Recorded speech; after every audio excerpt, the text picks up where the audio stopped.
स्वागत है दोस्तों आपका उत्कर्ष क्लासेज की इस ऑनलाइन क्लास में। दोस्तों, हम बात कर रहे हैं, हमारा जो बिंदु चल रहा है वह चल रहा है रचना व रचनाकार। रचना व रचनाकार। इसकी पूर्व कक्षा में हमने जाना था दोस्तों, क्या एक तो साहित्य रचनाकार कौन कौन से हैं या हिंदी के साहित्यकार कौन कौन से हैं और उनके साहित्य ग्रंथों के नाम क्या क्या हैं। जैसा कि आपको पता है, हिंदी साहित्य के संपूर्ण इतिहास को अर्थात आरंभ से लेकर आज तक के इतिहास को हम चार भागों में बांटते हैं। कितने भागों में बांटते हैं दोस्तों? चार भागों में विभाजित किया। चार भाग कौन कौन से? तो इसमें सबसे पहला नाम आया था दोस्तों, आदिकाल नाम आता है। कौन सा आता है दोस्तों? आदिकाल। दूसरा नाम आता है दोस्तों आपका भक्ति काल। तीसरा नाम आता है दोस्तों आपका रीति काल। और चौथा व अंतिम आता है दोस्तों आपका आधुनिक काल। कौन सा आता है? आधुनिक काल आता है। हम क्या करते हैं, अध्ययन की सरलता हेतु हमारे पाठ्यक्रम में बिंदु हिंदी साहित्य का इतिहास नहीं, हमारा है रचना व उनके रचनाकार की कौन सी रचना को किसके द्वारा रचित किया गया, किसके द्वारा रचा गया है, अर्थात कौन सा लेख या कौन सी कृति इस कवि या किस लेखक या लेखिका या कवियत्री द्वारा रचित या लिखित है। तो इस संदर्भ में, इस कड़ी में हम पूर्व की कक्षा में साहित्यकारों का अध्ययन कर चुके हैं, आदिकाल का अध्ययन कर चुके हैं और भक्ति काल हमारा चल रहा था दोस्तों। भक्ति काल चल रहा था और भक्ति काल में भी दोस्तों हम बात करें तो इस भक्ति काल के जो दो प्रकार होते हैं, एक होता है कौन सा? निर्गुण भक्ति और एक होता है कौन सा दोस्तों? सगुण भक्ति। एक तो है कौन सा? निर्गुण और एक कौन सा है? सगुण। तो निर्गुण भक्ति के भी जो दो भेद थे, कौन कौन से थे भाई? एक था ज्ञान मार्गी और दूसरा है दोस्तों क्या? प्रेम मार्गी। तो ज्ञान मार्गी के सभी कवि और उनकी रचनाएं और प्रेम मार्गी के सभी कवि और उनकी रचनाएं हम चर्चा में ले चुके हैं। आज हमारी जो चर्चा होगी दोस्तों वह यहाँ से आरंभ होगी। सगुण भक्ति के दो भाग, कौन कौन सा? राम भक्ति और श्री कृष्ण भक्ति। इन दोनों भागों पर आज हमारी चर्चा आरंभ कर रहे हैं दोस्तों। तो आप हेडिंग डाल लीजिए, आज की हमारी जो चर्चा होगी वही क्या? भक्ति काल की रचनाएं पढ़ेंगे और भक्ति काल का समय 1375 से लेकर 1700 विक्रम संवत तक, ठीक है। और भक्ति काल में जो आज हम पढ़ने वाले हैं दोस्तों, वह कौन सी भक्ति की बात करेंगे? सगुण भक्ति की बात करेंगे। कौन सी भक्ति की बात करेंगे दोस्तों? सगुण भक्ति की बात करेंगे। और सगुण भक्ति के जो दो नाम हैं, क्या क्या? एक है राम और एक है कृष्ण। तो आज हम पहले बात करते हैं कृष्ण भक्ति की, तत्पश्चात हम बात करेंगे राम भक्ति की। कृष्ण भक्ति के महत्वपूर्ण कवि का नाम अगर आपसे पूछा जाता है तो ध्यान दीजिए, कृष्ण भक्ति के महत्वपूर्ण कवि है कौन? सूरदास। कौन है दोस्तों? सूरदास। यदि भाषा पूछी जाए तो आप बताना है ब्रज भाषा। कौन सी है दोस्तों? ब्रज भाषा है। कौन सी भाषा है? ब्रज भाषा है। क्लियर। और यदि बात की जाए राम भक्ति की, तो राम भक्ति के महत्वपूर्ण कवि या प्रमुख कवि का या प्रतिनिधि कवि का नाम यदि आपसे पूछा जाता है मेरे दोस्तों, तो आपको नाम लिखना है क्या? तुलसी। क्या नाम आएगा भाई? तुलसीदास। और तुलसीदास भाषा पूछे तो वह है कौन सी होगी दोस्तों? अवधी भाषा। हालांकि तुलसीदास ने दोस्तों ब्रज भाषा में भी लेखन कार्य किया है। तुलसीदास ने ब्रज भाषा में भी लेखन कार्य किया है, लेकिन महत्व बात करें कि राम भक्ति काव्य में या राम भक्त कवियों में जो महत्वपूर्ण भाषा रही है, प्रधान जो भाषा रही है, तो वह प्रधान भाषा कौन सी रही है मेरे दोस्तों? वह रही है आपकी अवधी। और कृष्ण में कौन सी रही है? कृष्ण कहाँ के? ब्रज के, तो ब्रज भाषा। राम कहाँ के? अयोध्या के, तो जाहिर सी बात है अवधी भाषा। ठीक है। तो आज हम बात करने वाले हैं कौन सी? सगुण में कृष्ण भक्ति काव्य धारा। कौन सी भक्ति काव्य धारा? कृष्ण भक्ति काव्य धारा। कृष्ण भक्ति काव्य धारा।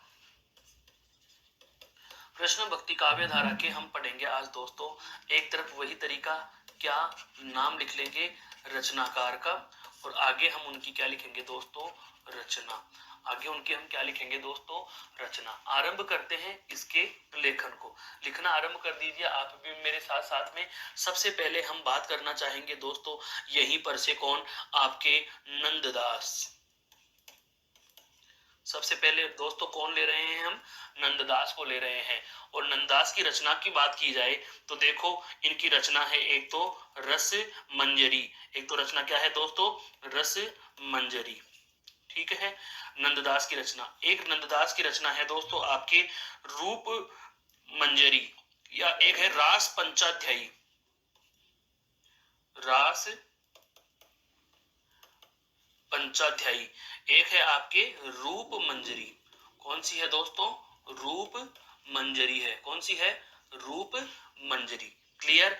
इसके बाद में दूसरा जो नाम आता है वह आता है जो प्रतिनिधि कवि जिसके हम बात कर रहे थे, सूरदास जी। और सूरदास जी की जो रचनाएं हैं वो तीन प्रकार की रचनाएं हैं, सूर सागर, साहित्य लहरी और सूर सारावली। कौन कौन सी है भाई, हैं, सूर सागर, सूर सारावली, और एक है दोस्तों साहित्य लहरी। क्या है, साहित्य लहरी। प्रश्न यह नहीं पूछता कि सूरदास ने सूर सागर लिखा है, किसने लिखा है, सूर सारावली किसने लिखी है, या साहित्य लहरी किसने लिखी है। इन्होंने प्रश्न क्या पूछा है, इस सूर सागर में एक बहुत महत्वपूर्ण संवाद या बहुत महत्वपूर्ण अध्याय है दोस्तों, हम जिसको कह सकते हैं 47वां अध्याय। कौन सा अध्याय है दोस्तों, 47वां अध्याय है। और इस 47वें अध्याय का दोस्तों जब हम नाम बात करते हैं 46वें और 47वें अध्याय में एक नाम आता है भ्रमर गीत। क्या आता है भाई, भ्रमर गीत। तो यह पूछा जाता है कि भ्रमर गीत किसके द्वारा लिखित है दोस्तों, पूछा क्या जाता है, भ्रमर गीत किसके द्वारा लिखित है।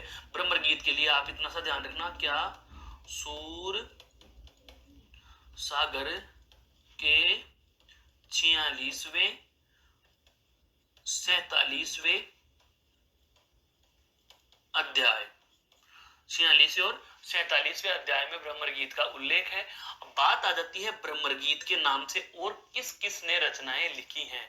भ्रमर गीत अर्थात जब भगवान श्री कृष्ण को राजा बनाकर मथुरा भेज दिया जाता है, या भगवान श्री कृष्ण स्वयं मथुरा जाकर राजा बन जाते हैं और वापस से वो गोपियों के पास या गोपियों से मिलने नहीं आते, तो गोपियां उनके वियोग में तड़प रही थी।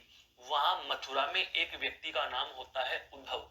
उद्धव को क्या था, निर्गुण ज्ञान के अपने इस घमंड का बोध हो रहा था, या अपने आप को वह निर्गुण का महान ज्ञानी समझता था। कहने का मतलब उद्धव जो है वह निर्गुण ज्ञान की दलील दिया करता था, निर्गुण ज्ञान को महत्वपूर्ण माना करता था, जबकि भगवान श्री कृष्ण सगुण भक्ति से हैं। तो भगवान श्री कृष्ण ने यह सोचा कि एक पंथ तो दो काज करते हैं, या तो यह उद्धव जाएगा ब्रज में और ब्रज में जाकर के गोपियों को समझा देगा कि देखो आजकल श्री कृष्ण भक्ति में कुछ नहीं पड़ा, आप निर्गुण योग की साधना कीजिए, आप योग साधना कीजिए, आप योग धारण कर लीजिए या योग अवस्था में चले जाइए, सगुण भक्ति या भगवान श्री कृष्ण आपको मिलने वाले नहीं है, उससे आपको मोक्ष की प्राप्ति नहीं होनी। श्री कृष्ण का पहला उद्देश्य कि या तो गोपियां समझ जाएंगी तो मैं पाप का भागी नहीं बनूंगा, गोपियां मुझे दोष नहीं देंगी कि मैं उनसे वापस मिलने गया नहीं। दूसरा तरीका यह हुआ कि उद्धव के इस स्वयं के निर्गुण ज्ञान के घमंड को श्री कृष्ण तोड़ना चाहते थे, इसलिए उन्होंने भेजा था, क्योंकि उद्धव के घमंड को गोपियां चकनाचूर कर देंगी, यह विश्वास श्री कृष्ण को था। और इस विश्वास की सार्थकता के लिए उन्होंने उद्धव को कहां भेज दिया, ब्रज में भेज दिया। उद्धव ब्रज में आकर के गोपियों के समक्ष इस निर्गुण ज्ञान का बखान करते हैं, योग साधना का बखान करते हैं, तो गोपियां उनके विपक्ष में जो तर्क देना चाहती हैं। अब एक हिंदू संस्कृति में एक रिवाज है, रीति है, परंपरा चली आ रही है कि महिलाएं या स्त्रियां अपरिचित पुरुष से या अनजान पुरुष से सीधे मुंह वार्ता नहीं करती दोस्तों। तो वो सीधे मुंह वार्ता नहीं करती, तो वो क्या करती हैं, गोपियां उद्धव को जवाब देना चाहती है, इतने में वहां पर एक भंवरा उड़ता उड़ता चला आ जाता है। तो गोपियां उस भंवरे को संबोधित करते हुए उद्धव को कह रही हैं, और जो भी ताने उन्होंने दिए, इसी के फलस्वरूप जन्म होता है आपके भ्रमर गीत का। तो भ्रमर गीत के नाम से जो रचनाएं लिखने वाले हैं या उद्धव, और इस गोपियों के इस संवाद को जो भ्रमर गीत नाम दिया दोस्तों, इस नाम का, इस संवाद का जो उल्लेख है वो बहुत सारे रचनाकारों ने, बहुत सारे लेखकों ने या बहुत सारे कवियों ने किया है। कौन कौन से कवियों ने किया है, तो हम यहाँ पर एक हेडिंग डाल देते हैं, क्या, भ्रमर गीत और उससे संबंधित रचनाकार हैं। एक हेडिंग डाल लेते हैं दोस्तों, भ्रमर गीत और संबंधित रचनाकार। यह जरूरी है, यह भी साथ के साथ ही क्लियर हो जाएगा। भ्रमर गीत से संबंधित रचनाकार, भ्रमर गीत से संबंधित रचनाकार हैं, भ्रमर गीत से संबंधित रचनाकार, भ्रमर गीत से संबंधित रचनाकार कौन कौन से हैं दोस्तों। सबसे पहले तो कौन, आपके सूरदास। सबसे पहले तो कौन ले लेंगे, आपके सूरदास। सूरदास ने भी दोस्तों क्या लिखा, भ्रमर गीत लिखा। सूरदास ने क्या लिखा दोस्तों, भ्रमर गीत लिखा। ठीक है, इसके अलावा देखो भ्रमर गीत और किसने लिखा, परमानंद दास ने। परमानंद दास, परमानंद दास ने भी क्या लिखा दोस्तों, भ्रमर गीत लिखा। ठीक है, इसके अलावा कृष्णदास, कृष्णदास ने भी दोस्तों क्या लिखा है, भ्रमर गीत लिखा है। अब ध्यान देना आपको, अब ध्यान देना है, यहाँ पर मैंने आपको तीन रचनाकार बता दिए, रचनाकार नाम एक जैसा है, भ्रमित मत हो जाना। ये तीनों के तीनों कवि या तीनों के तीनों रचनाकारों ने भ्रमर गीत का उल्लेख किया है, भ्रमर गीत की रचना की है। और इस भ्रमर गीत संवाद की रचना इन तीन के अलावा और कौन कौन कवि ऐसे हैं जिन्होंने की है और किस किस नाम से की है, वो भी जान लेते हैं। तो दोस्तों देखो, एक है नंददास, एक कौन दोस्तों, नंददास। और नंददास ने जो है भ्रमर गीत का उल्लेख किया है भंवर गीत के नाम से। किसके नाम से किया है दोस्तों, भंवर गीत के नाम से किया है। एक है आपके सत्यनारायण कविरत्न,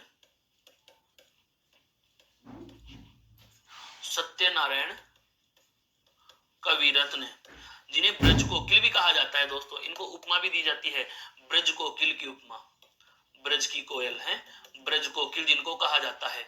और इनकी रचना का नाम दोस्तों क्या है, आपका भ्रमर दूत है। क्या है, भ्रमर दूत। सत्यनारायण कविरत्न ने जो रचना लिखी, सत्यनारायण कविरत्न जिनका उपनाम ब्रज कोकिल भी जाना जाता है, इनके द्वारा लिखित रचना का नाम क्या है दोस्तों, भ्रमर दूत है। क्या नाम है, भ्रमर दूत है। क्लियर। इसके अलावा और है आपका कौन, जगन्नाथ दास रत्नाकर,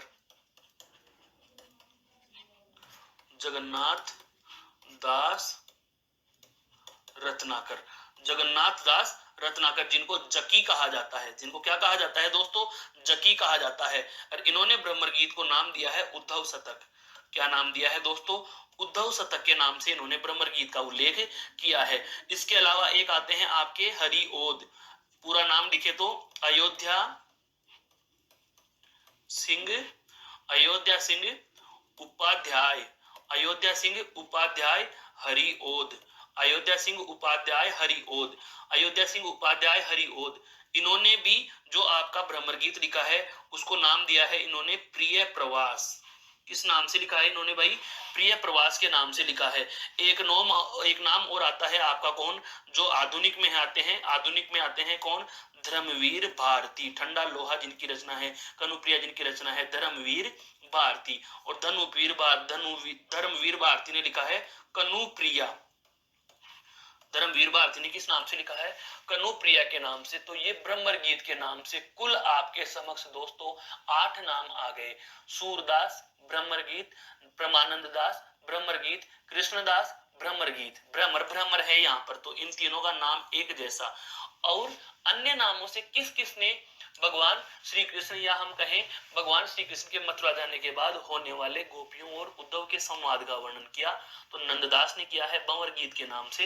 नंददास ने किया है दोस्तों भंवर गीत के नाम से। सत्यनारायण कविरत्न जिनको ब्रज कोकिल कहा जाता है, इन्होंने किया है भ्रमर दूत के नाम से। जगन्नाथ दास रत्नाकर, जिनको जकी कहा जाता है, इन्होंने किया है उद्धव शतक के नाम से। अयोध्या सिंह उपाध्याय हरिओद ने लिखा है प्रिय प्रवास के नाम से। और धर्मवीर भारती ने लिखा है दोस्तों कनुप्रिया के नाम से, कनुप्रिया के नाम से। यहाँ पर एक बहुत अच्छी चीज और बता देता हूं, नोट डाल करके लिख सकते हैं, क्या? प्रिय प्रवास है, प्रिय प्रवास। प्रिय प्रवास को कहा जाता है खड़ी बोली का प्रथम महाकाव्य कहा जाता है। इसको क्या कहा जाता है दोस्तों? खड़ी बोली का, खड़ी बोली का प्रथम, खड़ी बोली का प्रथम महाकाव्य। खड़ी बोली का इनको क्या कहा गया दोस्तों? प्रथम महाकाव्य भी कहा जाता है, जो कि आपके अयोध्या सिंह उपाध्याय हरिओद द्वारा लिखित हैं। तो जाहिर सी बात है ये दोनों के दोनों नाम ही कौन से काल में आ जाएंगे? आधुनिक काल में आ जाएंगे। धर्मवीर भारती भी और आपके अयोध्या सिंह उपाध्याय भी। क्लियर? ये आपके श्रीधर पाठक के साथ के रचनाकार हैं। ठीक है, अब चलते हैं दोस्तों हम अगले प्रश्न पर, अगले बात पर। ये तो केवल क्या थे, दो ही नाम हमने आपके साथ साझा किया। एक तो नाम आया है कौन सा रचनाएं और रचनाकार में? नंददास। और दूसरा दोस्तों हमने जाना है कौन सा? आपका सूरदास। तो एक तो हमने पढ़ लिया है नंददास को और एक सूरदास को, और इनके साथ साथ हमने और जानकारी ले ली, क्या? ब्रह्मगीत परंपरा के कवि या ब्रह्मगीत से संबंधित रचनाएं लिखने वाले। हम बात कर रहे हैं दोस्तों सगुण या कृष्ण भक्ति काव्य धारा के कवियों की। आगे बढ़ते हैं इसी क्रम में, सगुण या कृष्ण भक्ति काव्य धारा के कवियों में और कौन कौन कवि ऐसे हैं जिन्होंने श्री कृष्ण काव्य धारा में कविताएं लिखी हैं। तो दोस्तों हम बात करते हैं सगुण, और सगुण में हमारा बिंदु कौन सा रहेगा? कृष्ण भक्ति काव्य धारा। सगुण और कृष्ण भक्ति काव्य धारा, एक तरफ वही रचनाकार और एक तरफ क्या लिखेंगे दोस्तों? उनकी रचना। रचनाकार और एक तरफ क्या लिख देंगे दोस्तों? उनकी रचना। अब आता है ऐसा मुसलमान कवि जिन्होंने श्री कृष्ण की, अर्थात जिन्होंने हिंदू भगवान या हिंदू इष्ट की क्या की है? भक्ति। नाम जिनका क्या है? रस खान है। या लकुटी अरु कामरिया पर राजती हूँ लोक को तजी डारो, या लकुटी अरु कामरिया पर राजती हूँ लोक को तजी डारो। रस खान। रस खान की रचनाओं की बात करें तो देखो आता है सुजान, सुजान रस खान, प्रेम वाटिका,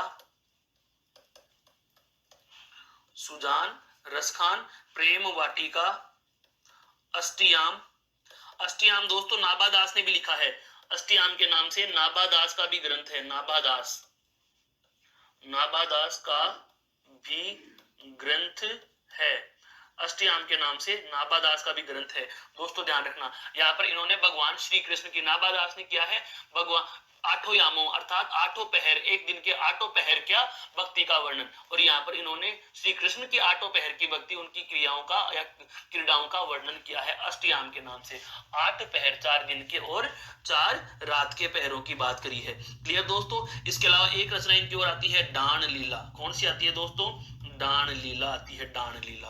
अगले कवि की हम बात करें तो अगली श्री कृष्ण की जो भक्ति में है, जो अपने आप को, अपना सारा जीवन श्री कृष्ण की भक्ति में जिन्होंने लगा दिया, बिल्कुल मेड़ता की रानी है। मेड़ता रानी कौन? आपके मीराबाई, जिन्होंने क्या क्या लिखा है? नरसी जी को मायरो है, Narsi zero Miro, Narsi zero Miro लिखा है। जिन्होंने क्या लिखा दोस्तों? Narsi zero Miro. इसके अलावा इन्होंने क्या लिखा? सत्यभामा रो रूसणो, सत्यभामा रो, सत्यभामा रो रूसणो, सत्यभामा रो रूसणो भी इन्होंने लिखा है, हैं? एक इन्होंने लिखी है गीत गोविंद की टीका, गीत गोविंद की टीका। एक इन्होंने क्या लिखी है दोस्तों? गीत गोविंद की टीका लिखी है, गीत गोविंद की टीका लिखी है। क्लियर? अगला आता है आपका दोस्तों कौन? महत्वपूर्ण, जो एक हम बात करते हैं इनके ग्रंथों का संकलन, इनके ग्रंथों का संकलन। तो हम बात कह सकते हैं क्या? परशुराम चतुर्वेदी, परशुराम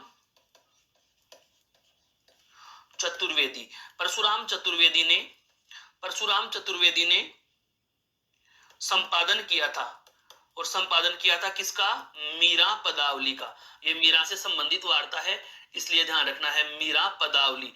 मीरा पदावली का संपादन किसने किया था दोस्तों? परशुराम चतुर्वेदी ने किया था। मीरा पदावली का संपादन किसने किया दोस्तों? परशुराम चतुर्वेदी ने किया। मीरा पदावली का संपादन किसने किया दोस्तों? परशुराम चतुर्वेदी ने किया। यहां तक की बात क्लियर। यह था आपका सगुण कृष्ण भक्ति काव्य धारा, या हम कहें सगुण भक्ति में भगवान श्री कृष्ण से संबंधित भक्त कवि और उनकी रचनाएं दोस्तों। क्लियर। अब हम बात करते हैं आपके सगुण भक्ति काव्य धारा की दूसरी शाखा है, वही आपका क्या? भक्ति काल। समय आपका 1375 से 1700। और भक्ति कौन सी लिख रहे हैं दोस्तों हम? सगुण। और सगुण भक्ति में भी हम बात करें अब कौन से भक्ति की? राम भक्ति की बात करेंगे। कौन सी भक्ति की बात करेंगे? राम भक्ति की। राम भक्ति में वही एक तरफ कौन होंगे आपके? रचनाकार। एक तरफ कौन होंगे? रचनाकार। और दूसरी तरफ उनकी क्या लिख लेंगे दोस्तों? रचना लिख लेंगे। उनकी क्या लिख देंगे? रचना लिख देंगे। अब बात करें राम भक्ति के प्रतिनिधि कवि, तो प्रतिनिधि में ध्यान रखना प्रमुख में तो कौन आ जाएंगे आपके? प्रमुख में तो आ जाएंगे आपके तुलसीदास। प्रमुख में तो कौन आ जाएंगे दोस्तों? तुलसीदास। इनके ग्रंथ का नाम क्या है? रामचरितमानस। क्या नाम है दोस्तों? रामचरितमानस। लेकिन तुलसीदास के क्या रामचरितमानस ही है, इनके अलावा और इन्होंने कुछ नहीं लिखा है दोस्तों। तो इनकी रचनाएं के भी हम उल्लेख कर लेते हैं। चलो तो सबसे पहले हम आरंभ करते हैं दोस्तों तुलसीदास से ही। तो सबसे पहले हम बात करें हैं तुलसीदास। तो तुलसीदास की रचनाओं की हम बात करते हैं तो देखो, दोहावली, दोहावली, कवितावली है, गीतावली, दोहावली, गीतावली, कृष्ण गीतावली, कृष्ण गीतावली अर्थात कृष्ण के गीतों की श्रृंखला, कृष्णों के गीतों की श्रृंखला दोस्तों। इसके अलावा है वैराग्य संदीपनी, वैराग्य संदीपनी, रामाज्ञा प्रश्न, रामाज्ञा प्रश्न दोस्तों, रामाज्ञा प्रश्न। एक है आपका कौन सा? विनय पत्रिका। एक कौन सा है? विनय पत्रिका। इसके अलावा और हम बात करें कौन कौन से ग्रंथ हैं तो देखो, जानकी मंगल, जानकी मंगल। एक है आपका कौन सा? रामचरितमानस, रामचरितमानस, रामचरितमानस।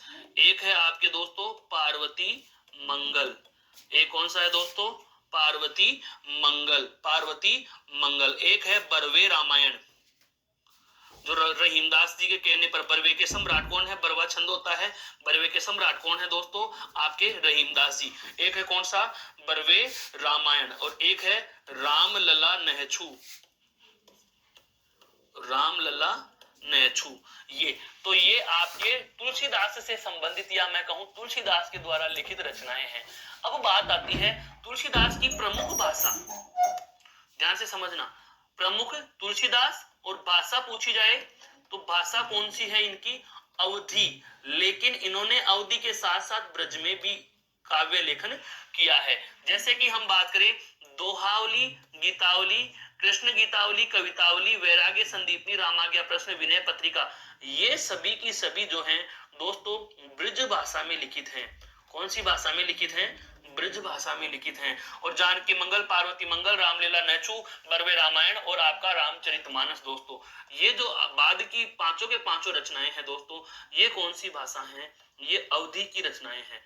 ये कौन सी भाषा में दोस्तों? अवधी भाषा में लिखी या अवधी भाषा में लिखे गए, अवधी भाषा में लिखे गए इनके ग्रंथ हैं। तुलसीदास, अकेले तुलसीदास से संबंधित इतनी सारी रचनाएं आपको ध्यान में रखनी है। प्रश्न आपसे यह भी पूछ सकता है कि इनमें से कौन सी तुलसीदास के द्वारा लिखित है। प्रश्न आपको यह भी पूछ सकता है कि इनमें से कौन सी तुलसीदास के द्वारा लिखित नहीं है। हो सकता है प्रश्न आपको इस प्रकार का भी पूछ ले दोस्तों, क्या कि इनमें से असंगत को छांटिए और ब्रज भाषा की 3 रचनाएं दे दे और एक आपको अवधी भाषा की दे दे। या हो सकता है आपको अवधी भाषा की 3 रचना देकर के एक ब्रज की देकर भी पूछ सकता है। हालांकि इतने डेप्थ के प्रश्न साहित्य में आते हैं, पर तैयार हमें हर प्रकार से रहना है। सब्जेक्टिव पढ़े चाहे ऑब्जेक्टिव पढ़े, पढ़ना जो है, जितना हम पढ़ रहे हैं उसको हम पूरा पढ़ लेने, जितना हम पढ़ रहे हैं उसको हम पूरा पढ़ने का प्रयास करेंगे मेरे दोस्तों। क्लियर। तो यह थे कौन से आपके दोस्तों, तुलसीदास जी। यह कौन थे आपके दोस्तों, तुलसीदास जी। इनके अलावा, तुलसीदास के अलावा और हम बात करते हैं जिन्होंने भगवान श्री राम भक्ति किया, हम कहें राम भक्त कवियों में या अपना स्थान बनाया, या राम की भक्ति में जिन्होंने कविताएं लिखी। तो देखो, एक आते हैं आपके नाम विष्णु स्वामी। विष्णु स्वामी, और विष्णु स्वामी ने दोस्तों लिखा है रुक्मणी मंगल। रुक्मणी मंगल विष्णु स्वामी के द्वारा रचित ग्रंथ कौन सा है, रुक्मणी मंगल है। एक आपको जैसे पहले बता दिया था ईसरदास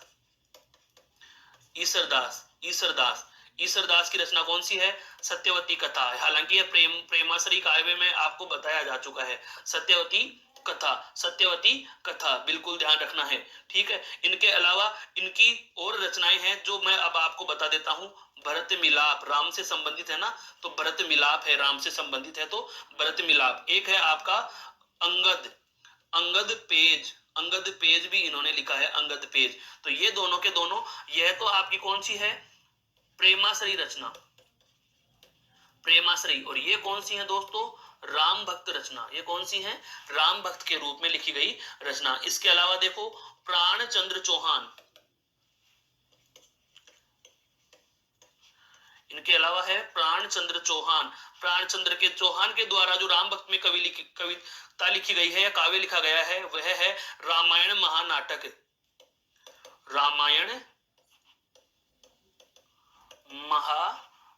क्या लिखा गया है दोस्तों, रामायण महानाटक। इसके अलावा अगला नाम आता है आपका हृदय राम।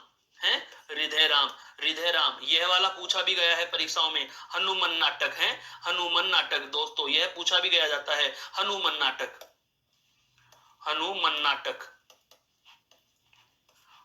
नाटक के नाम से इन्होंने लिखा है। इसके अलावा एक नाम और आता है दोस्तों, लालदास का है अवध विलास जिन्होंने लिखा था, लालदास का कौन सा है दोस्तों, अवध विलास लालदास के द्वारा लिखित श्री राम भक्ति में या राम भक्त पर कवियों पर लिखी हुई है। एक आपका कौन सा था, अभी जिसका मैंने जिक्र भी किया था श्री कृष्ण की भक्ति के समय जब हम बात कर रहे थे अष्टयाम की, कौन, नाबादास ने क्या लिखा है दोस्तों, अष्टयाम लिखा है। नाबादास ने क्या लिखा है दोस्तों, अष्टयाम लिखा है। अष्टयाम नाबादास के द्वारा लिखित रचना का नाम क्या है, अष्टयाम। एक और रचना है इनकी भक्तमाल रचना किसकी है दोस्तों, नाबादास की। हो सकता है आपको अष्टयाम न देकर के भक्तमाल पूछ ले। तो ये सारे के सारी रचनाएं और सारे के सारे रचनाकार दोस्तों हैं आपके सगुण भक्ति में, या हम कहें सगुण भक्ति के अंतिम महत्वपूर्ण शाखा कौन सी, श्री राम भक्त कवि और राम भक्त कवियों के द्वारा लिखित रचनाओं को मैंने आपके साथ साझा किया है। तो दोस्तों, पूर्व की कक्षाओं में भी हमारे 2 बिंदु हो गए थे भक्ति काल के संबंध में, निर्गुण भक्ति के दोनों शाखा, ज्ञान मार्गी और प्रेम मार्गी।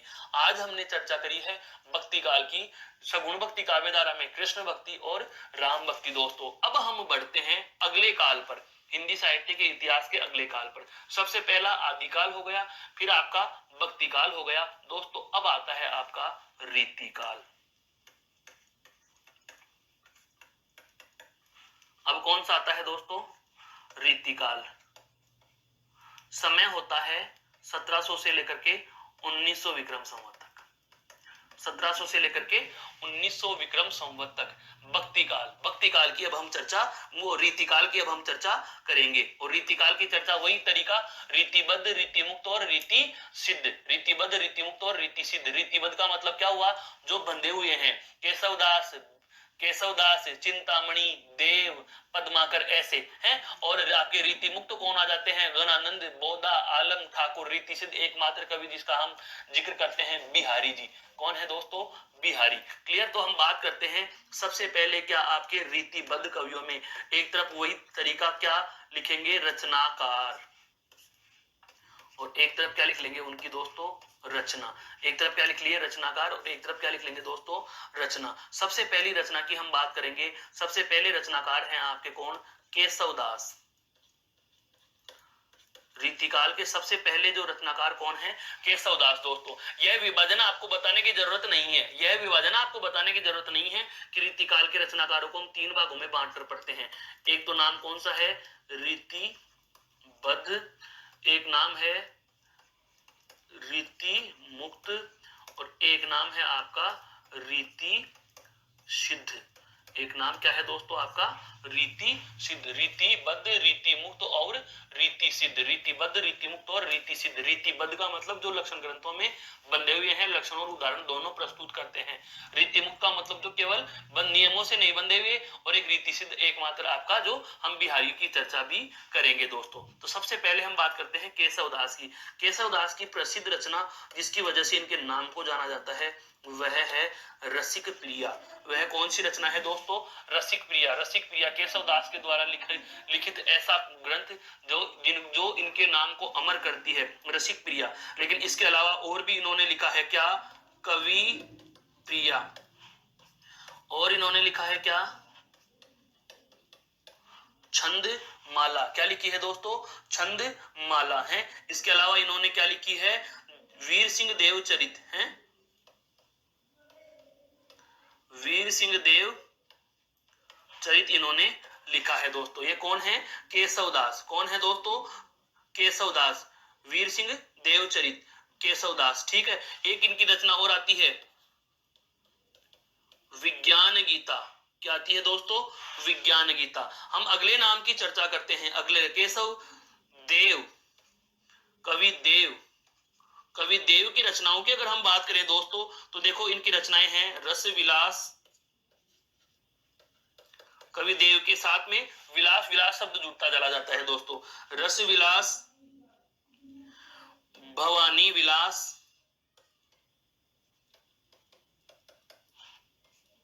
रस विलास, भवानी विलास, सुजान विलास,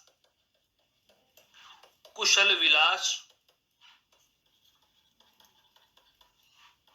कुशल विलास, भाव विलास, भाव विलास। एक है देव माया प्रपंच, देव माया प्रपंच। दोस्तों इन्होंने इतने सारे नाम क्यों लिखे? कुशल का नाम भी लिखा, सुजान का नाम भी लिखा, राजा भवानी का नाम लिखा, भाव सिंघाड़ा का नाम लिखा। वजह क्या है? कवि देव ऐसे रीतिकालीन कवि रहे हैं जिनको कोई एक अच्छा राजा मिला ही नहीं था, इसलिए कहा जाता है इनको आश्रयदाता के लिए भटकने वाला कवि। कहने का मतलब यह है कि जो कोई कवि रचना लिख रहा होता है तो वह किसी न किसी राज्य के अधीन था, किसी न किसी राजा के अधीन होता था। तो जैसे कि हम बात करें केशवदास जो है वीर सिंह देव के अधीन रहे थे, तो कवि देव को कोई एक निश्चित राजा या निश्चित राज्य मिला ही नहीं। ये कभी यहाँ के राजा के अंडर चले गए, कभी वहां के राजा के अंडर के चले गए, कभी अन्य राजा के अंडर चले गए। तो जिन जिन राजाओं का इन्होंने आश्रय प्राप्त किया उन्हीं उन्हीं राजाओं के आश्रय में या उन्हीं उन्हीं राजाओं की प्रसिद्धि या बड़ाई में इन्होंने ग्रंथ लिख डाले, सबके आगे विलास विलास लगा करके। इसलिए इनको कहा जाता है क्या? आश्रयदाता के लिए भटकने वाला कवि। आश्रयदाता के लिए भटकने वाला कवि। अगला नाम लिख रहा हूं मैं, कौन? महाकवि भूषण। महाकवि भूषण जिनको ये कहा जाता है रीतिकालीन वीर रस के कवि हैं। रीतिकाल के, क्योंकि रीतिकाल पूरा प्रेम का काव्य है, रीतिकाल के वीर रस के कवि हैं ये। रीतिकाल के वीर रस के कवि जिन्होंने वीर रस के कविताएं लिखी हैं, जिसकी हम बात रस पढ़ते हैं तब भी करते हैं। महाकवि भूषण का नाम आते ही वीर रस आ जाता है। वीर रस का मतलब इन्होंने वीरतापूर्ण काव्य लिखे हैं। तो महाकवि भूषण के देखो, एक तो है शिवा बावनी। इनकी एक तो महत्वपूर्ण रचना कौन सी है दोस्तों? शिवा बावनी। एक है शिवराज भूषण। शिवा बावनी, शिवराज भूषण। और एक है इनकी रचना जो है छत्रसाल दशक।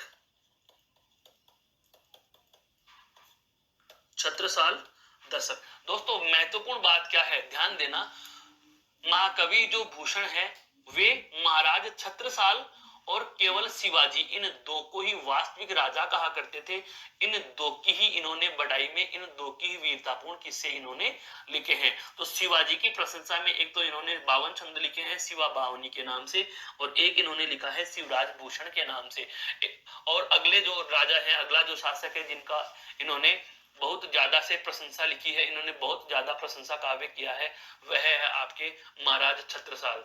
महाराज छत्रसाल, इन्होंने कहा है कि दो ही राजा हैं पूरे संसार में, जो एक तो है शिवाजी और एक है छत्रसाल। इनका यह भी कहना है, क्योंकि इनके नजरिए से यही सच्चे शासक रहे हैं जिन्होंने संपूर्ण भारत को पूर्ण रूप से स्वाधीन कराने का प्रयास किया है। महाकवि भूषण का यह कहना है। तो भूषण के अनुसार दो ही राजा हुए, एक तो हुए शिवाजी और एक हुए छत्रसाल, इसलिए इन दोनों की प्रशंसा में लिखा शिवा बावनी, और एक आपका आपका है जो शिवराज भूषण, और लास्ट का नाम कौन सा आता है आपका छत्रसाल दशक नाम आता है दोस्तों। इसके बाद में बात करते हैं हम अगला कवि कौन, आपका पद्माकर। कौन दोस्तों, पद्माकर। और पद्माकर की हम रचनाओं की बात करें दोस्तों, पद्माकर की जो रचनाएं होती हैं तो इनकी रचनाओं में है पद्म भरण या पद्माभरण, जिसको हम कह सकते हैं पद्माभरण। पद्माभरण एक है हिम्मत बहादुर विरुदावली, हिम्मत बहादुर विरुदावली, हिम्मत बहादुर विरुदावली। एक इन्होंने लिखा है जगत विनोद। क्या लिखा है दोस्तों, जगत विनोद। जगत विनोद नहीं है, जगत विनोद है भाई दोस्तों। कौन सा है, जगत विनोद। और एक है प्रताप सिंह विरुदावली, जयपुर राजा के आश्रय में लिखी थी ये तो, प्रताप सिंह के आश्रय में, प्रताप सिंह विरुदावली है, प्रताप सिंह विरुदावली। और एक इनकी बहुत अच्छी रचना रही है जो प्रसिद्धि प्राप्त कर चुकी है, कौन सी, गंगा लहरी। कौन सी है दोस्तों, गंगा लहरी, गंगा लहरी। अगला नाम आता है आपका कौन सा, मतीराम। मतीराम की फेमस या प्रसिद्ध रचना ललित ललाम। कौन सी है दोस्तों, ललित ललाम, मतीराम ललित ललाम। इसके अलावा है फूल मंजरी, फूल मंजरी। एक है अलंकार पंचाशिका, अलंकार पंचाशिका। एक कौन सी रचना है दोस्तों, अलंकार पंचाशिका, अलंकार पंचाशिका, अलंकार पंचाशिका। क्लियर। एक है कवि दुल्हे कवि या दूल्हे कवि हैं, दुल्हे कवि। दूल्हे कवि की आती है एक रचना कवि कुल कंठाभरण, कवि कुल कंठाभरण, कवि कुल कंठाभरण, कवि कुल कंठाभरण। क्लियर। और एक महत्वपूर्ण नाम जो आपके लिए मैं हाईलाइट करके लिख देता हूं, वह नाम आता है दोस्तों आपका कौन सा, रसलीन। रसलीन। इनका एक परीक्षा में मूल नाम पूछा गया था, इनका एक मूल नाम पूछा गया था, तो मूल नाम मैं यहां लिख देता हूं इन्वर्टेड कॉमा में, सैयद गुलाम नबी, सैयद गुलाम नबी, सैयद गुलाम नबी। कई किताबों में सैयद में यह द्वित्व न लिख करके सैयद भी लिखा हुआ है, सैयद गुलाम नबी। आपको ध्यान रखना है कि सैयद गुलाम नबी इनका नाम है, सैयद गुलाम नबी, सैयद गुलाम नबी इनका क्या है दोस्तों, नाम है। और इनकी रचना अगर पूछे तो इनकी रचना है दोस्तों अंग दर्पण।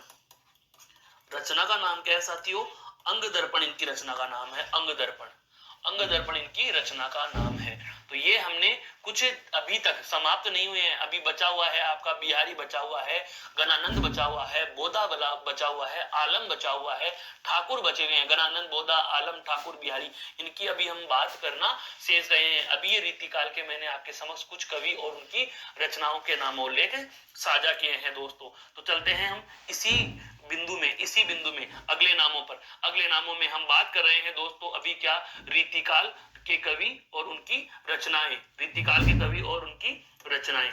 तो नाम हो जाएगा रीतिकाल, समय लिख देंगे 1700 से 1900, समय क्या लिख देंगे 1700 से 1900। ठीक है। एक तरफ वही रचनाकार हो जाएगा और एक तरफ दोस्तों हम उनकी क्या लिखेंगे, रचना। एक तरफ क्या लिख देंगे, रचना लिख देंगे, एक तरफ क्या लिख देंगे दोस्तों, रचना लिख देंगे। सबसे पहले हम बात करेंगे एक महत्वपूर्ण नाम की, कौन है दोस्तों, बिहारी। कौन है दोस्तों, बिहारी। और बिहारी ने जो रचना लिखी है दोस्तों, जिसका एकमात्र हर किसी को नाम याद रहता है, क्या, बिहारी सतसई। क्या लिखी है दोस्तों, बिहारी सतसई, बिहारी सतसई। सतसई का मतलब होता है, द्विगु समास में कहा गया है कि 700 दोहों का समूह है। सतसई का मतलब 700 दोहों का समूह है, लेकिन वास्तविकता यह है कि बिहारी सतसई में 700 नहीं, 700 से अधिक दोहे हैं। यदि बिहारी सतसई पढ़ने का सुअवसर प्राप्त हो तो आप पाएंगे लगभग 714 से 718 श्लोक या 714 से 718 छंद आपको इसमें मिलते हैं। कई किताबों में 713 लिखा हुआ है, कईयों में 719 लिखे हुए हैं। तो दोस्तों संख्या कभी नहीं पूछी जाती है, क्योंकि संख्या ऑलरेडी इसने ये बता दी कि बिहारी सतसई में कितने हैं, 700। पर आप 700 ही मत मान लेना, 700 से दोस्तों क्या है, अधिक है। 700 से क्या है, अधिक है। हालांकि ये साहित्य की बात है, जब साहित्य में हम विशेषज्ञ की बात करें या साहित्य में हम प्रशिक्षित स्नातक की या स्नातकोत्तर की हम बात करेंगे, तब इन सब चीजों पर चर्चा होती है। सब्जेक्टिव के हिसाब से हम बात करें तो चर्चा होती है। फिलहाल आपके लिए इतना ही ध्यान रख लेना है क्या, कि बिहारी सतसई किसके द्वारा लिखी गई, कि बिहारी सतसई साहब बिहारी के द्वारा लिखी गई रचना है। बिहारी सतसई किसके द्वारा लिखी गई है, बिहारी के द्वारा लिखी गई है। अगला नाम हम बात करते हैं घनानंद। अगला नाम है कौन सा दोस्तों, घनानंद। घनानंद की रचनाओं की हम बात करें तो देखो, एक तो आता है सुजान सागर, क्योंकि गनान जान के मीत सुजान सुनो। घनानंद की प्रेमिका का नाम क्या था, सुजान था। घनानंद की प्रेमिका का नाम क्या था, सुजान था। इसलिए इन्होंने अब सारी की सारी जो संबोधित रचनाएं हैं वो सुजान को प्रेम में संबोधित करके ही लिखी गई हैं। जैसे बहुत सारे लोग आज भी हम देखते हैं अपने महिला मित्र के नाम से उन्हीं को संबोधित करते हुए सब कुछ लिखते हैं, सब कुछ बयां करते हैं। उसी के लिए दोहे, उसी के लिए कविता, उसी के लिए गजल, उसी के लिए गीत, उसी के लिए शायरी। वैसी ही स्थिति घनानंद की भी थी। या हम कहें कि रीति मुक्त कवियों की सभी के सभी रीति मुक्त कवि जितने भी हैं, चार, घनानंद, बोधा, आलम और ठाकुर, ये चारों के चारों कवि हैं जो प्रेमिकाओं की तरफ ही आकर्षित होते हैं, प्रेमिकाओं के लिए ही कुछ अपना काव्य समर्पित करते हैं। तो एक तो है सुजान सागर, एक है दोस्तों सुजान हित। क्या है, सुजान हित। एक नाम है रस केली वल्ली। रस केली वल्ली, रस केली वल्ली। और दोस्तों इनकी रचना है विरह लीला। विरह लीला। एक है इश्क लता। इश्क लता। एक है क्या, इश्क लता। अगला नाम दोस्तों आलम। आलम की एकमात्र रचना आलम केली है। आलम की एकमात्र रचना कौन सी है, आलम केली। आलम केली, आलम केली। एक नाम है दोस्तों आपका कौन सा, बोधा। एक नाम कौन सा है आपका, बोधा, जिनकी रचना का नाम है विरह वारिश। विरह वारिश। और एक नाम आता है इनकी रचना का इश्क नामा। ध्यान रखना, इश्क लता है घनानंद की और इश्क नामा किसकी है, बोधा की।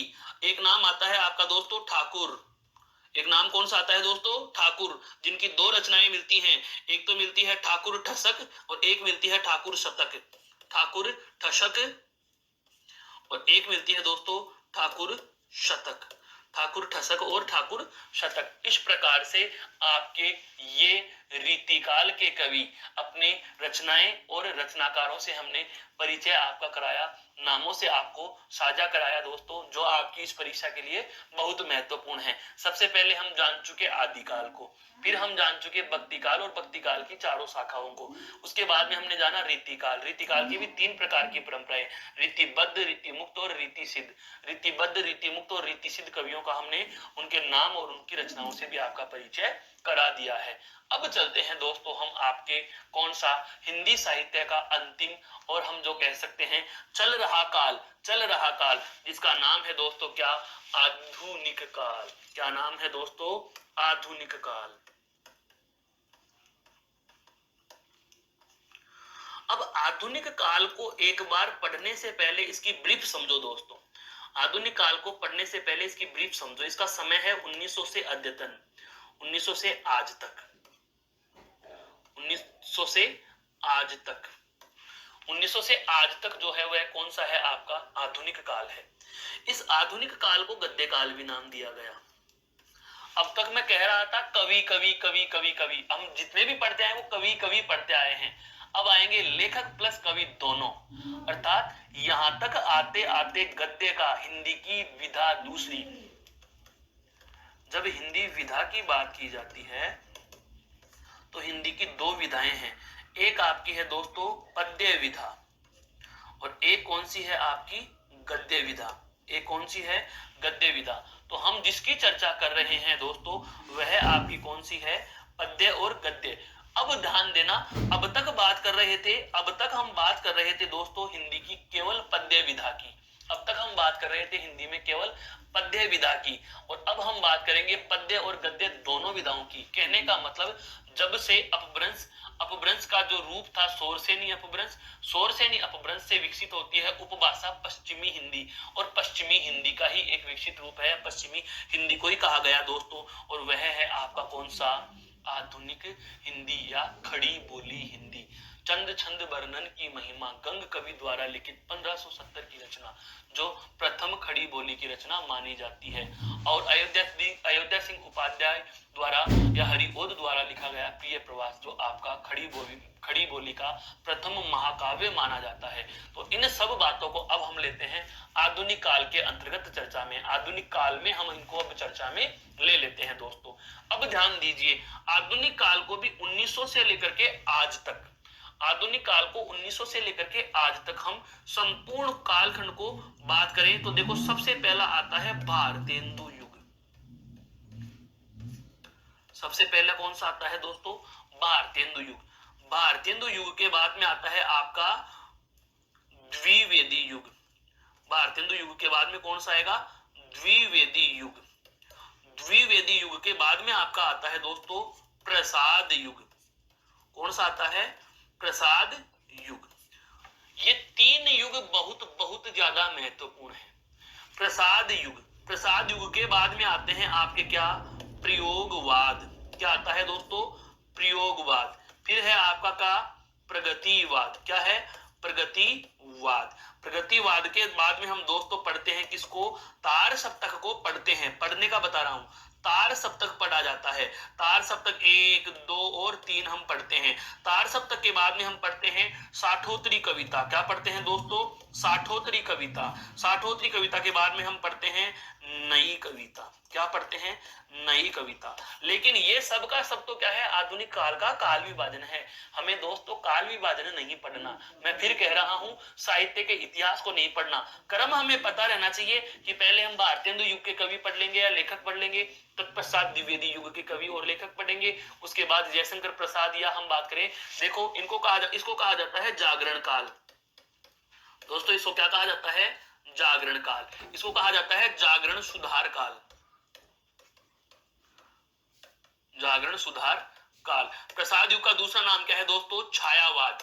क्या नाम है छायावाद। छायावाद जिसके प्रधान 4 स्तंभ पढ़ेंगे प्रसाद पंत निराला और महादेवी वर्मा, अर्थात जयशंकर प्रसाद, सुमित्रा नंदन पंत, सूर्यकांत त्रिपाठी निराला और महादेवी वर्मा की हम बात करने वाले हैं।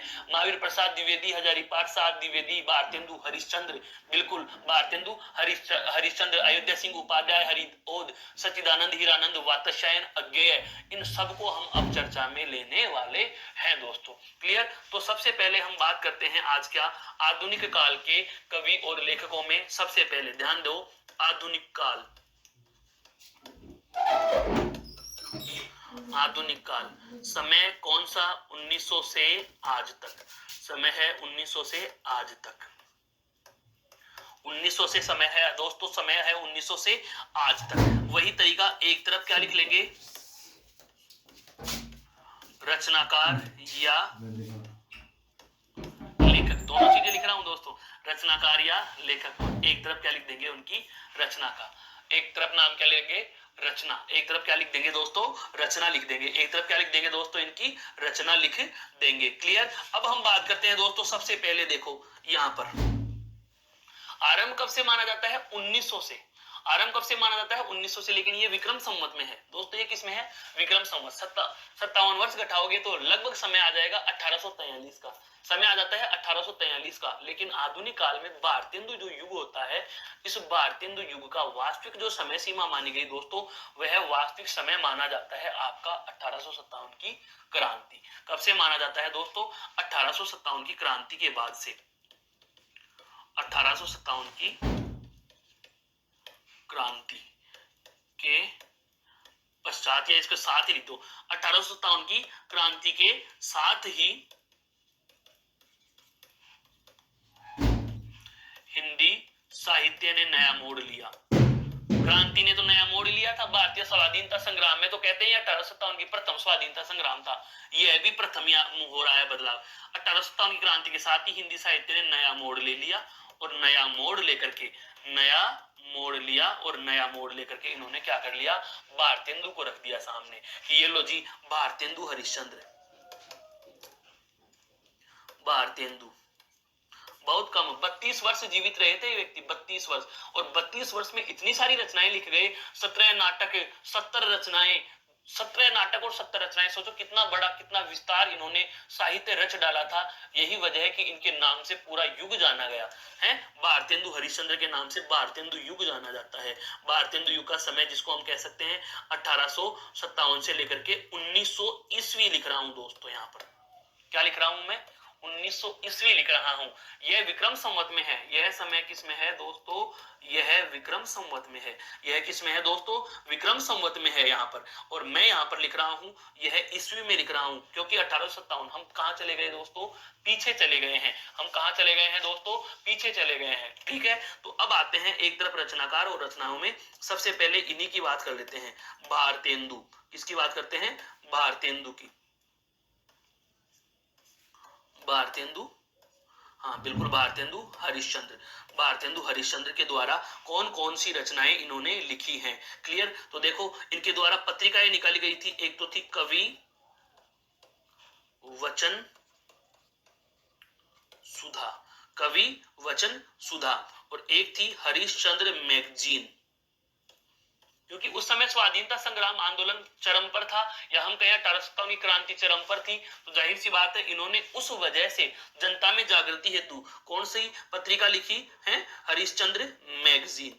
कौन सी लिखी दोस्तों, हरिश्चंद्र मैगजीन। ये दोनों के दोनों क्या है दोस्तों, ये दोनों के दोनों है इनके द्वारा लिखित पत्रिकाएं। ये इनके द्वारा लिखित क्या है दोस्तों, पत्रिकाएं। क्या है दोस्तों, पत्रिकाएं। हम बात करते हैं अब इनकी रचना। अब हम बात करते हैं इनकी रचनाओं की। तो रचनाओं में देखो बहुत अच्छे से समझना है, विसस्य विस्मोस्तम, विसस्य विस्मोस्तम, विसस्य विस्मोस्तम कौन सी विधा की रचना है दोस्तों, नाटक विधा की रचना है। कौन सी विधा की रचना है ये दोस्तों, नाटक विधा की रचना है। और देखो भारत दुर्दशा, चूरण साग लोग जो खाता, सारा देश हजम कर जाता। भारत दुर्दशा है, भारत दुर्दशा। अंधेर नगरी है दोस्तों, अंधेर नगरी, अंधेर नगरी। एक है नील देवी, एक रचना कौन सी है इनकी, नील देवी। कौन सी है, नील देवी। इन्होंने एक पत्रिका का और संपादन किया था, वो महत्वपूर्ण एक नाम और है आपका, इसमें आप ऐड कर लेना, काल चक्र।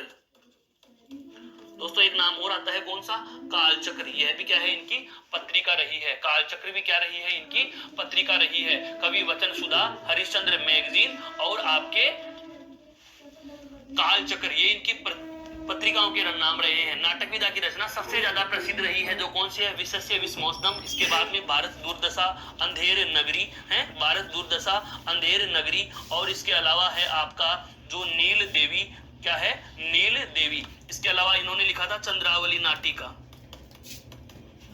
चंद्रावली नाटिका। तो ये क्या है, भारतेंदु हरिश्चंद्र, अकेले व्यक्ति के नाम से, जिनके नाम से पूरा युग जाना जाता है, जिनकी मैंने केवल महत्वपूर्ण, अभी अभी मैंने कहा 17 नाटकों का अनुवाद, 17 नाटक विधा, 70 रचनाएं। अभी 17 और 70, जाहिर सी बात है 87 हो रही हैं। इतनी सारी हम नहीं लिख रहे, महत्वपूर्ण की हम चर्चा कर रहे हैं। अगला नाम आता है दोस्तों बहुत ही अच्छा आपका, वही हम बात करते हैं आधुनिक की, आधुनिक काल। और आधुनिक काल में हम एक तरफ लिख रहे हैं क्या दोस्तों, रचनाकार, और एक तरफ क्या लिख लेते हैं, उनकी रचना। और एक तरफ रचनाकार और एक तरफ रचना। अगला नाम आता है आपका क्या, प्रताप नारायण मिश्र है दोस्तों। अगला नाम कौन सा आता है, प्रताप नारायण मिश्र। प्रताप नारायण मिश्र, जिसकी रचना है प्रेम पुष्पावली। जिनकी रचना कौन सी है दोस्तों, प्रेम पुष्पावली। प्रेम पुष्पावली रचना है। मन की लहर है दोस्तों, मन की लहर, मन की लहर है। लोकोक्ति शतक, लोकोक्ति शतक इनकी रचना का नाम है, लोकोक्ति शतक। अगला नाम हम बात करें बद्री नारायण चौधरी।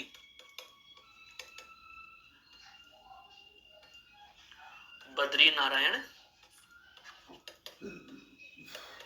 चौधरी, जिनको प्रेम घन कहा जाता है। क्या कहा जाता है जिनको? प्रेम घन कहा जाता है। बद्री नारायण चौधरी, जिनको क्या कहा जाता है? प्रेम घन कहा जाता है। इनकी रचना है जीर्ण जनपद, जीर्ण जनपद, जीर्ण जनपद है। एक है इनकी रचना वर्षा बिंदु। कौन सी रचना है दोस्तों? वर्षा बिंदु। अगले नाम की हम चर्चा करते हैं अंबिका दत्त व्यास। अंबिका दत्त व्यास, और अंबिका दत्त व्यास की रचना है पीयूष प्रवाह, पीयूष प्रवाह, पत्रिका के रूप में लिखी थी, हैं पत्रिका के रूप में लिखी थी। इसके अलावा आता है पीयूष पावस पचासा, पावस पचासा। एक इनकी रचना है सुकवि सतसई, है सुकवि सतसई, सुकवि सतसई। इसके अलावा हम अगले कवि की बात करते हैं, अगले लेखक की बात करते हैं, अगले रचनाकार की हम बात करते हैं। तो जो द्विवेदी युग जिनके नाम से जाना जाता है वह व्यक्ति हैं आपके कौन? महावीर प्रसाद द्विवेदी। जैसे जैसे अभी अभी मैंने आपको बताया था कि हिंदी में सबसे पहला तो कौन सा था? जागरण काल, जिसे हम भारतीय युग कहते हैं। समय 1857 से 1900 के आसपास का, 1857 के से 1900 के आसपास का। दूसरा जो समय आता है, दूसरा जो काल आता है 1900 से लेकर के 1918 तक का जो समय होता है उसे द्विवेदी युग या जागरण सुधार काल कहा जाता है, जिनको महावीर प्रसाद द्विवेदी के नाम से जाना जाता है। महावीर प्रसाद द्विवेदी की रचनाओं की हम बात करें तो देखो बहुत महत्वपूर्ण है। निबंध भी इन्होंने लिखे हैं, जैसे रसज्ञ रंजन है, रसज्ञ रंजन, संपत्ति शास्त्र, संपत्ति शास्त्र, संपत्ति शास्त्र इन्होंने लिखा। इसके अलावा जैसे दोस्तों आती हैं कान्य कुब्ज, ये पूछा गया है प्रश्न, कान्य कुब्ज, कान्य कुब्ज पूछा गया है। इसके अलावा इनकी रचना है सुमन, एक है अबला विलाप, अबला विलाप, अबला विलाप, अबला विलाप है। और अगला नाम आता है दोस्तों आपका हरिओद। अभी अभी नाम से मैं आपको परिचित करा चुका हूं जब हमने जाना था दोस्तों क्या? भ्रमर गीत। अयोध्या सिंह उपाध्याय हरिओद, इनकी रचनाओं के नाम हम बात करें तो देखो प्रिय प्रवास है दोस्तों, प्रिय प्रवास, भ्रमर गीत परंपरा की रचना है यह, तो प्रिय प्रवास।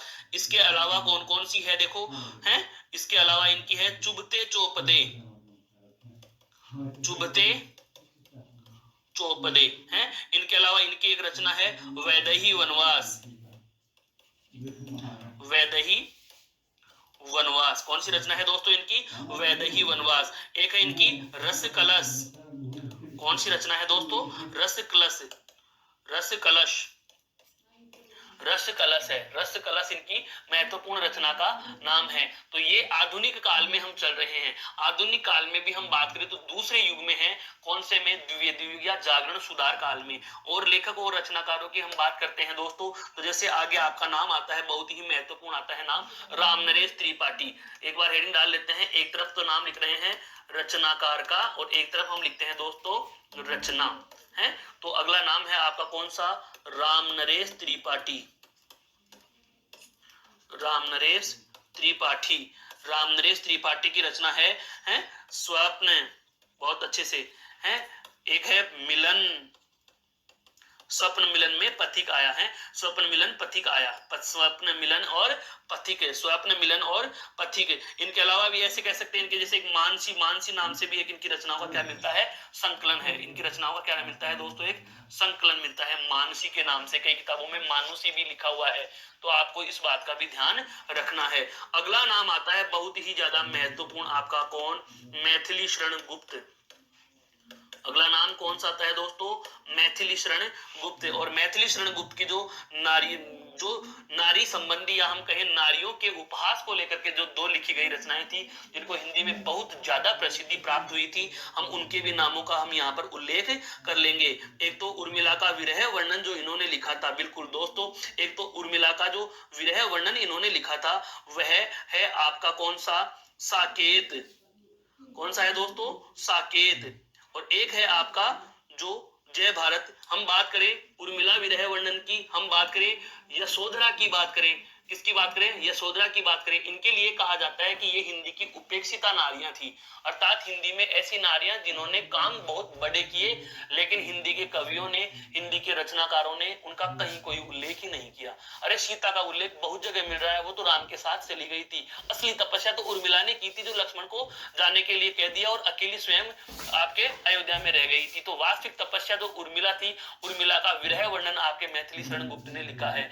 यशोधरा का मनई स्थिति का वर्णन इन्होंने लिखा है जब उससे स्वयं के पति स्वयं के पुत्र का दान मांग लेते हैं भीख के रूप में, उनके सामने जब द्वारपाल याचक बनकर आ जाता है। तो ऐसी स्थिति का वर्णन करने वाले कौन है, आपके मैथिली शरण गुप्त हैं। कौन है भाई दोस्तों, मैथिली शरण गुप्त हैं। तो इनकी रचनाओं की हम बात करते हैं, जैसे साकेत है, साकेत, यशोधरा, साकेत, यशोधरा है, विष्णु प्रिया, चैतन्य महाप्रभु की पत्नी है ना ये विष्णु प्रिया, चैतन्य महाप्रभु की पत्नी विष्णु प्रिया।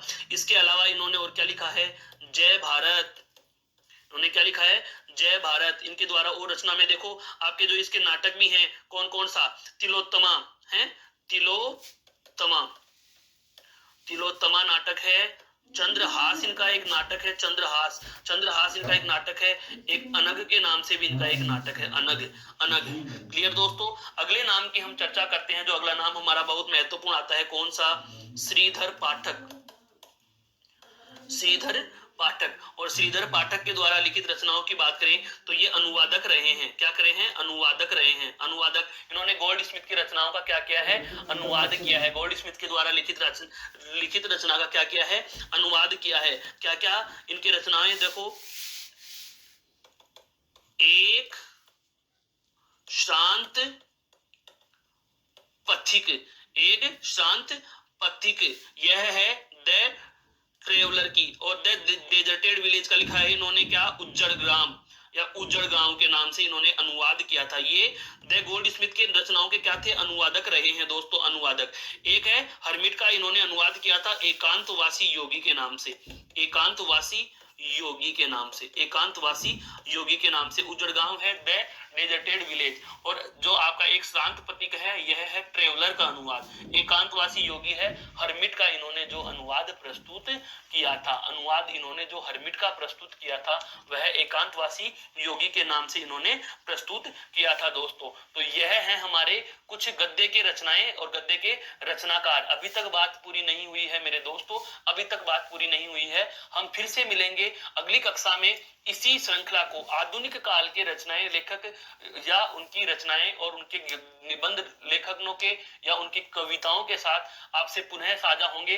तब तक आप आज की जो लिखाई गई इनकी रचनाएं हैं इनका बार बार दोहरान करें। कल फिर से मिलते हैं, अगली कक्षा में फिर से मिलते हैं दोस्तों। तब तक के लिए नमस्कार, धन्यवाद, जय हिंद, जय भारत।